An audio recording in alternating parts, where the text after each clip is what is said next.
everybody. Good morning. If it's morning for you, maybe it's afternoon.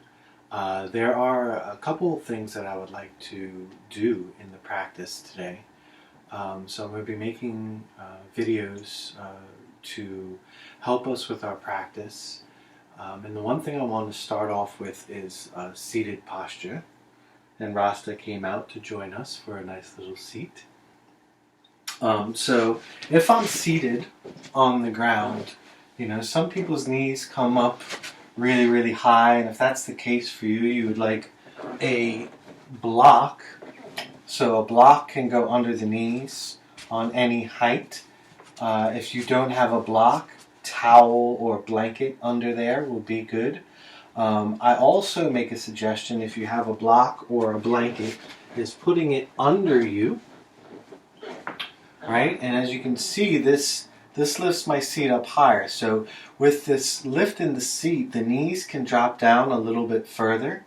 And with the knees dropping down a little bit further, then I can be more upright, because if they're high, I start to round in my back, right? So the thoracic spine behind the heart. But watch, as the knees drop, automatically, I'm accentuating it a little bit here, but automatically as the knees drop, I'm able to sit more upright and my shoulder blades can come together so I can be in a more upright seat.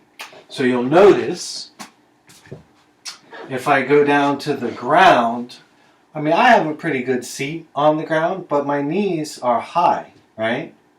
So I can't really drop my knees any lower than this, because they're resting on my feet, and that's the angle that they'll have.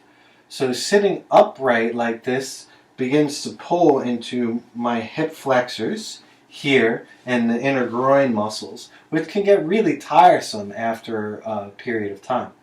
So what I like to do is, I have a blanket already folded. I don't need as much of a lift as a block, so this blanket folded over 3 times works well for me.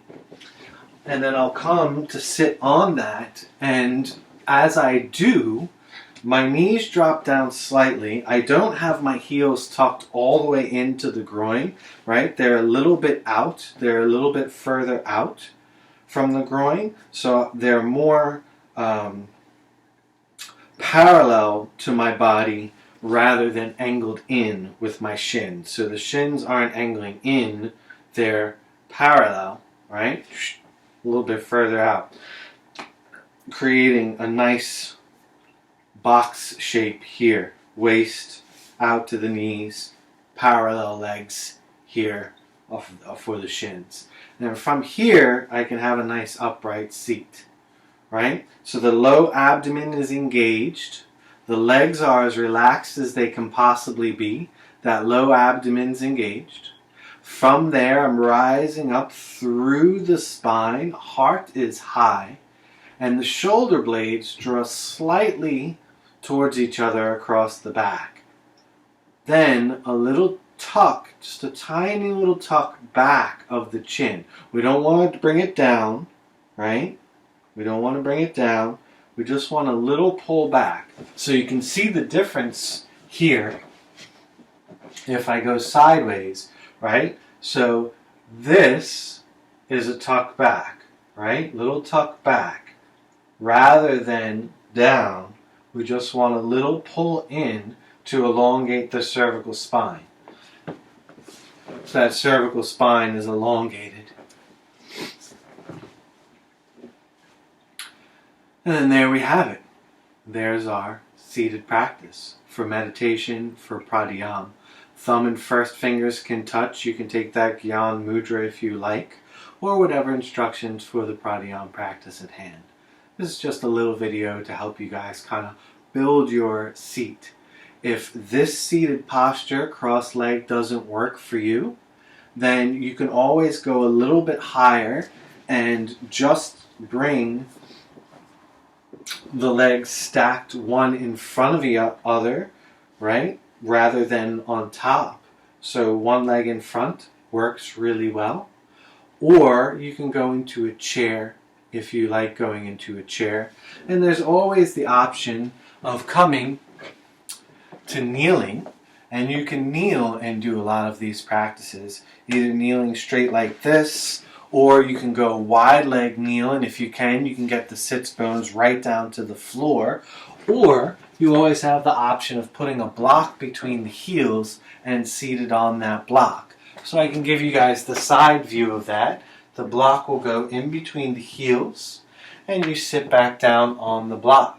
It can be on its wide length or on its very skinny length, and just pop that through and then sit down, which will take some of the pressure off of the knees. And you can see my spine is nice and straight in this posture. Same thing applies. That low abdomen engages, tailbone tucks, rising up through the spine, chin tucks back ever so slightly to elongate the cervical spine. Right? So if the chin's up, what's happening with the neck is there's a little bit of an impingement, and we want the flow of the energy through the spine from tailbone all the way to the crown to be straight as it can. So that little tuck back of the chin also helps accentuate the lift of the heart, the natural curvature of the spine, and then the crown of the head reaches away from the tailbone. Beautiful. Satnam, guys. That's how to have a seated practice. So you can practice that as much as you need to. When we come into these pranayams and meditations, this is something that you can always come back to just for reference. Thank you so much.